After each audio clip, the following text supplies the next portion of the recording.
6th of January, Ray had gone to work and Mum was picking me up as normal. It was a really wet, rainy morning.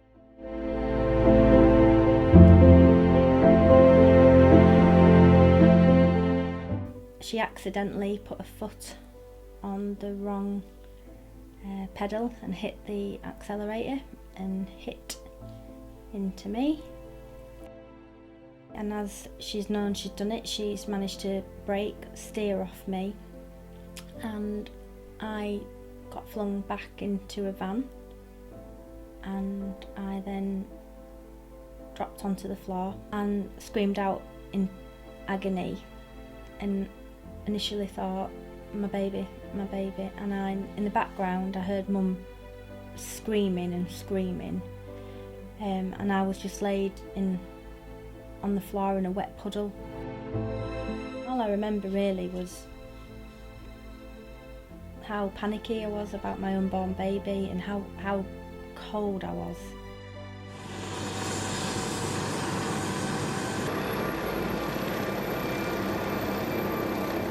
I had 4 breaks in my pelvis. I have 2 breaks on the bottom left of my femur, just above my knee. It's the special name for it, it's called a Hoffer, and I had that, basically 2 breaks on the knuckles at the lower of your femur.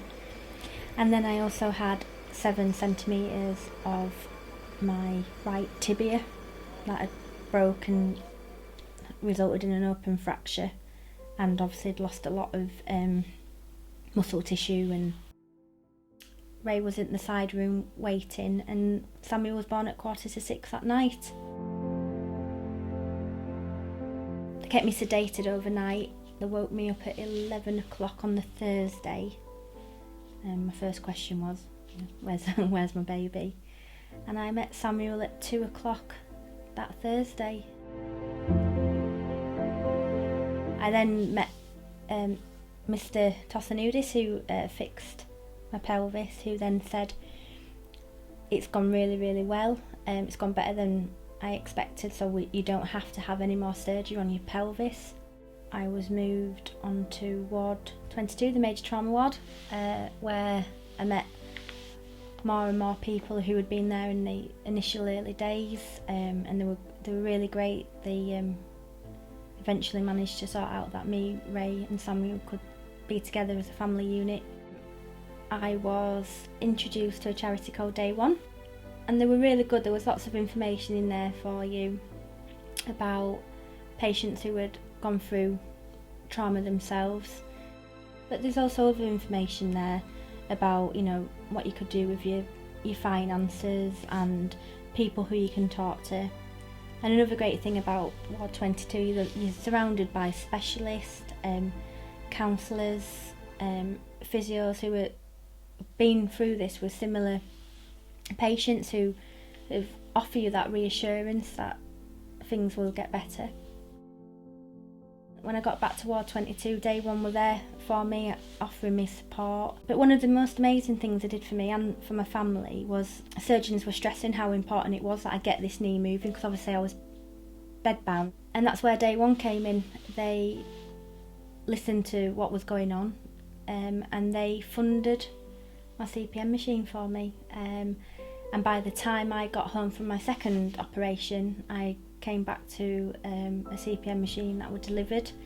The local physio response team in this area came round to fit it up for me, and within a day I had my own CPM machine at home, and I was on it 3 times a day to get this knee moving. Without the funding that Day One provided, I really do think, well, no, I know I would have had severe problems with my knee. They were always there for my family. They gave them material to read. They'd take Ray off and talk to Ray, and they'd talk to my mum and dad, and, you know, obviously they realised how stressful this was on my mum. They were there to help out with money advice for me and Ray, obviously, because I run my own business. I was due to go back to work quite soon after having the baby. Obviously all those circumstances changed. They were just there to make sure that I was okay. I've been contacted a couple of times by people from day one to find how I'm doing, to talk to me, to share my concerns about how my rehab and recovery is coming on. And it is nice to talk to people who have been through similar ordeals like I have. And yeah, it is hard work, but with time and a little bit of stubbornness and a little bit of patience, you will get there. And it's just nice knowing that you had somebody there to be there for you and tell you that you're not on your own and that you don't have to do it on your own. And there's lots of people out there who will help you get through it. The best year in the sense that I've become a mum, but the worst year in the sense that my body will never be the same. I've got multiple scars that I'll have forever, but